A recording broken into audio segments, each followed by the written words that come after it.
നമസ്കാരം, ശ്രീബ്ലോഗാണ്. നമ്മുടെ പത്തനാപുരത്ത് കുറേ വർഷങ്ങളായിട്ട് 10-15 വർഷങ്ങളായിട്ട് വളരെ വലിയൊരു അഴിമതിയാണ് നടന്നുകൊണ്ടിരിക്കുന്നത്.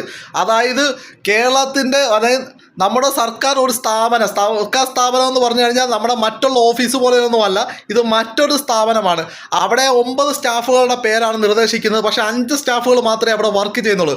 ബാക്കി 4 സ്റ്റാഫുകളുടെ പേരും വിലാസവും മാത്രമേ ഉള്ളൂ. അവിടെ അറ്റൻഡൻസ് ഡെയിലി കൊടുക്കുന്നുണ്ട്. ഈ അറ്റൻഡൻസ് കൊടുക്കുന്നത് വെച്ച് കഴിഞ്ഞാൽ പത്തനാപുരം മന്ത്രിയുടെ ഒരു പേഴ്സണൽ സ്റ്റാഫിൻ്റെ നേതൃത്വത്തിൽ വഴിയാണ്. എന്ന് വെച്ച് കഴിഞ്ഞാൽ ആ സ്റ്റാഫിനെ അവിടെ റിക്രൂട്ട് ചെയ്തിട്ടുണ്ട്, നേതൃത്വ സ്ഥാനം കൊടുത്തിട്ടുമുണ്ട്. അദ്ദേഹം വഴിയാണ് ഈ ക്യാഷ് മൊത്തം കളക്ട് ചെയ്ത് മറ്റുള്ള ആളിൻ്റെ നേതാവിലോട്ട് എത്തുന്നത്.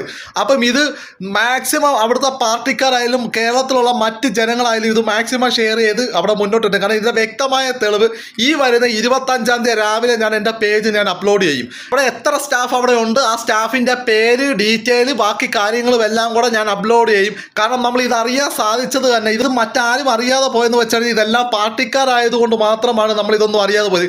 ഇതുപോലുള്ള ആൾക്കാരെയൊക്കെ നമ്മൾ എന്തിനാണ് ജയിപ്പിക്കുന്നത്? നമ്മളെ സാധാരണപ്പെട്ടവരുടെ തലയിൽ ഓരോ ദിവസവും ഒരേ ഇരുത്തി കൊണ്ട് ഇടുന്നതല്ലാതെ നമ്മൾക്ക് എന്താണ് ഇവരെയൊക്കെ കൊണ്ട് പ്രയോജനം? നമ്മളൊരു ആവശ്യത്തിന് വിളിച്ചു കഴിഞ്ഞാൽ ദുബായിലാണ് മന്ത്രി തായ്ലൻഡിലാണ്, ഇതൊക്കെയാണ് നമുക്ക് കേൾക്കാൻ സാധിക്കുന്നത് തന്നെ.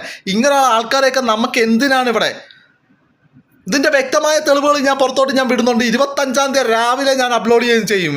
ആ വീഡിയോ കണ്ടതിന് ശേഷം ഇതിൻ്റെ അധികാരികളും മറ്റുള്ള ജനങ്ങളും അതുപോലെ തന്നെ നമുക്ക് ഇവിടെ മറ്റു പാർട്ടിക്കാരും എല്ലാം ഇതിൻ്റെ വേണ്ട നടപടികൾ സ്വീകരിക്കണം. ഇതുപോലെ തെറ്റ് ചെയ്തിട്ടുണ്ടെങ്കിൽ അല്ലെങ്കിൽ ഇതുപോലുള്ള അഴിമതി അവിടെ കാണിച്ചിട്ടുണ്ടെങ്കിൽ അവർ ശിക്ഷിക്ക തന്നെ പെടണം.